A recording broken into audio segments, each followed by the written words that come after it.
Hi everyone, and welcome to week 2 of the Lorna Jane Active Living program. My name is Grace Teal, and this week I'm going to be guiding you through a joint mobility flow. This particular flow is designed to introduce a greater range of motion throughout the body, and in particular through the wrists, through the heels, through the hips and the knees. We tend to spend a lot of time hunched over our desks, scrolling through our phone, through Instagram, sitting in our cars all day, so really anyone can benefit from this flow. You can go ahead and use this flow as a standalone practice, or you can combine it with week 1's flow. Let's go ahead and get started in our downward facing dog. Spreading your hands like starfish into the mat. Feel that connection of each finger pad into the earth. Draw the thumbs towards each other and the middle finger towards the top of the mat. Check that the knees are below the hips and then tuck the toes. Take the knees off the mat and send the gaze between the toes, maybe between the knees. Keep a generous bend in the knees to start off with. And take the neck nice and long through a neutral spine. As you inhale, come up high in the balls of the feet, stretch the legs. As you exhale, draw the heels towards the mat. Doesn't matter if they don't get there, that's okay. Inhale, come up high, and then exhale, release. Couple more times, inhale, exhale.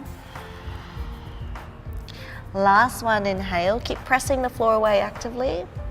Exhale, heels to mat. From here, take the feet a little bit wider than hip distance. Come again onto the balls of the feet, and this time as you exhale, bend the knees. And take the heels over to the right side, working through the heels. Inhale, come up. And then exhale, switching sides, bending the knees. Inhale, one more time each side. Working breath with the movement. Last time, release. Come back to your downward facing dog. High in the balls of the feet, one last time, drawing the heels towards the mat. From here, come into your tabletop, release the knees all the way to the floor, releasing the toes, sitting on the tops of your feet. Now, if this isn't comfortable for you, you can take any seated position that feels nice. So we're going to take a little break from the wrist because we're going to spend a little bit more time there again. Reach the arms overhead, fingertips reaching vigorously towards the ceiling, and then exhale, find a gentle twist towards the right side body. Inhale to come back, and then exhale, gentle twist. So from here, start to shake out the wrists, and maybe make circles in a clockwise direction, and come into the opposite side. And then from here, make your way back into a tabletop. Just check that the wrists are beneath the shoulders, and take the knees beneath the hips, tuck the toes for balance. Now I'm going to work through the wrist joints here, starting with the hands fanning out to the side. So you want to keep this core activation by drawing the navel to spine and actively pressing the floor away so we're not sinking into our joints. So you can even use your hand to tap that belly to come back. From here, using the breath, swaying from side to side. So this is really great to do if you spend a lot of time hunched over at a desk, typing away on your keyboard, and even strolling through Instagram. From here, come back to the middle and take the fingertips towards the body. Now, if this is too intense, you can stay with the hands pointing to the top of the mat. And if you're with me, gently guide the fingertips towards the body. You still want to feel like you're pressing the floor away, and then gently rock front to back. Again, breath with the movement. One more here. And coming back to tabletop, releasing the fingertips to the top of the mat. And from here, walk the knees back. And we're going to work towards releasing our largest joint, which is our hips. Keep pressing the floor away with both your hands. Take a breath in, and then as you exhale, leading with the hips, start to draw circles in a clockwise direction. And I always find that if you're feeling self-conscious or if you're worried about the way you look, just close down the eyes. Just feeling into the pose, not worrying about alignment. And if it feels good, you're probably doing it right. Come back to the middle and just switching sides. Again, leading with the hips. Keep pressing that floor away, and one last time in this direction before coming into a tabletop. From here, we're going to flow from our tabletop into our child's pose. So take an inhale, reach through the crown of the head, and then as you exhale, release the tops of the feet and sitting the heels from your tabletop. Take a breath in. As you exhale, release the tops of the feet to the mat and draw the hips towards the heels. Let's flow from our tabletop into child's pose 2 to 3 times. Inhale. Exhale. Inhale, press the floor away, tuck the toes. Exhale, release sit bones to heels. Last one, use the breath to guide you. Exhale, release. And from here, let's come back to our downward facing dog. Tuck the back toes, lift the hips. And to activate the posture, think about drawing the belly towards the tops of the thighs. Draw the heels towards the mat if that's available to you. Take a big belly breath in. Now as you exhale, let's shift into a high plank. Stack the shoulders above the wrists. Core is nice and strong and legs are super engaged. Imagine a long line of energy shooting out through the crown of the head. Take a breath in, and then exhale, shift back into your downward facing dog, heels towards the mat. Inhale, high plank. Exhale, downward facing dog. Take another inhale. And you'll notice that I'm not adjusting her hands or the feet. You should be able to flow seamlessly from your high plank into your downward facing dog. Last one. Exhale, release. Bring the knees towards the mat. Release the tops of the feet. Circle the wrists to give them a little bit of a break. And maybe shake it out a couple of times. Take your hands onto the mat, tuck the toes, lift the hips, transition only. Look to the thumbs, bend the knees. Walk the feet to the top of the mat. Ground the heels hip distance apart. And just allowing gravity to take over here in our ragdoll. So you want the crown of the head towards the mat. Let the hands fall to where they fall. Or maybe grabbing opposite elbows and keep a generous bend in the knees. So we want this belly to tops of the thigh connection. Take an inhale. And stay for the breath out. You want to feel like the weight is in the balls of the feet, but try to keep the heels connected.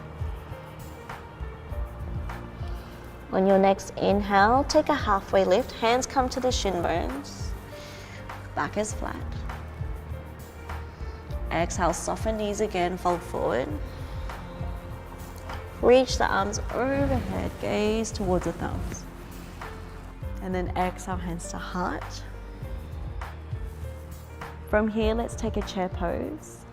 Take the hands down, bend the knees, sweep the arms up, biceps alongside the ears.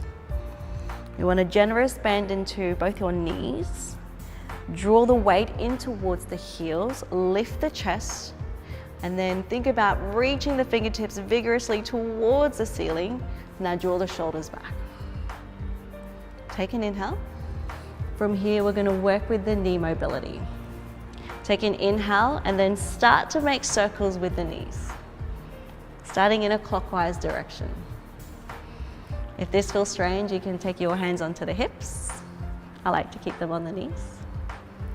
Couple more in this direction. Coming back to the middle and then switching sides. Couple more. Before coming back and then folding over the tops of the thighs. Find another halfway lift. Exhale, plant the hands. Step the right leg back, left leg back. Ground both knees onto the mat. And as you exhale, take a modified chaturanga. Hug the elbows in. Release the tops of the feet. Lift the chest.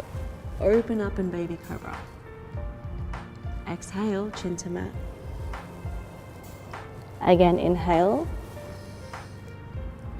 Exhale, release. From here, we're going to work through a pretty intense shoulder opener. So if you have any injuries, I would suggest leaving this posture out. If you're with me, take the hands so they're in a T shape in line with the shoulders. Walk the left hand in beside the chest. Maybe you want to come up onto the fingertips. As you inhale, extend the left leg to the ceiling. And then as you exhale, bend the knee and ground the balls of the feet behind you.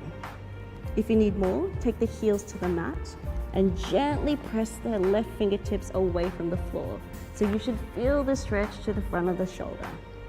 Again, if it's too intense, come back. Listen to the body.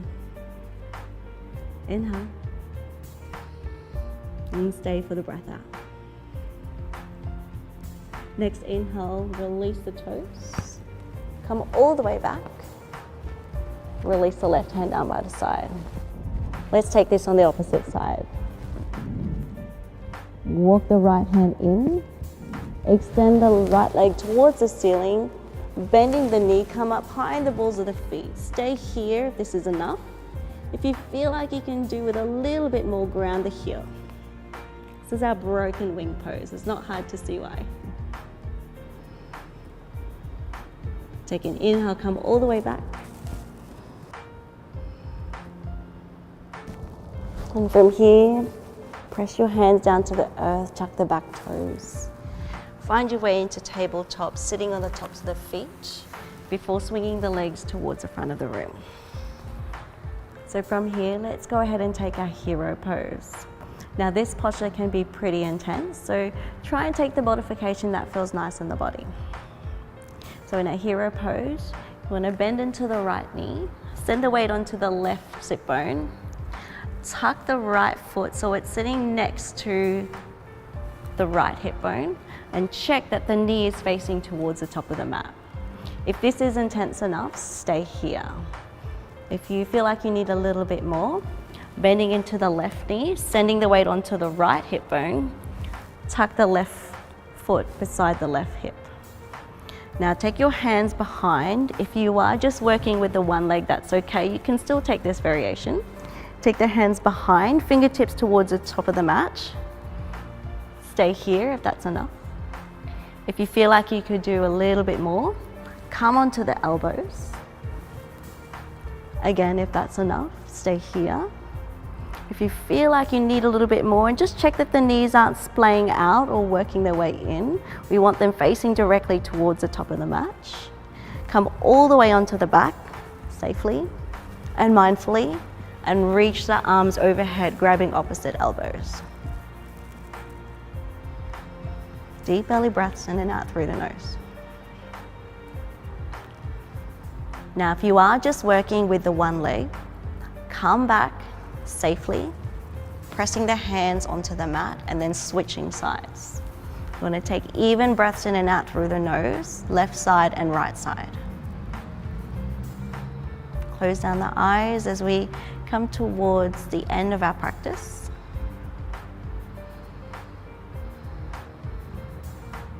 Try to relax into the pose, noticing where you're holding tension. Maybe it's on the jaw, maybe you're squeezing the arms.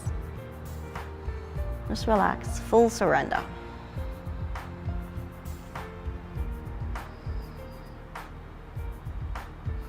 Take one last inhale. before blinking the eyes open. Press the hands down beside you to support the body.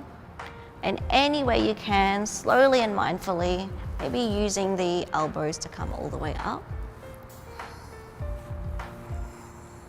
to come back to your Dandasana.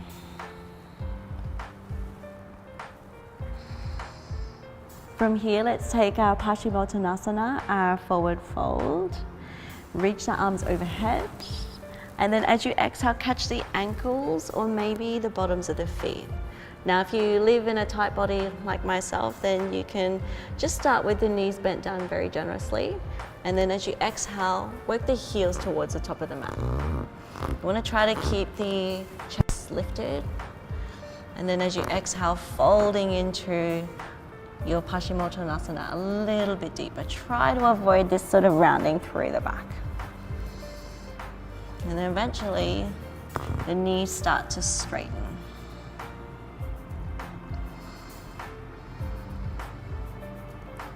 Last inhale. And then stay for your exhale. And use the breath to come all the way back. Releasing the feet. And find your way into Sukhasana or your easy cross-legged position. And let's end our practice with another gratitude ritual. Bring the hands to the heart. Close down the eyes. Let's give love and gratitude to ourselves for choosing time out of our day to honor our bodies, our minds, and our souls through this practice of yoga. Let's give love and thanks to our bodies for everything that it does for us day in and day out, all that we take for granted. And to honor our practice, bring the thumbs to the third eye. And together we say Namaste.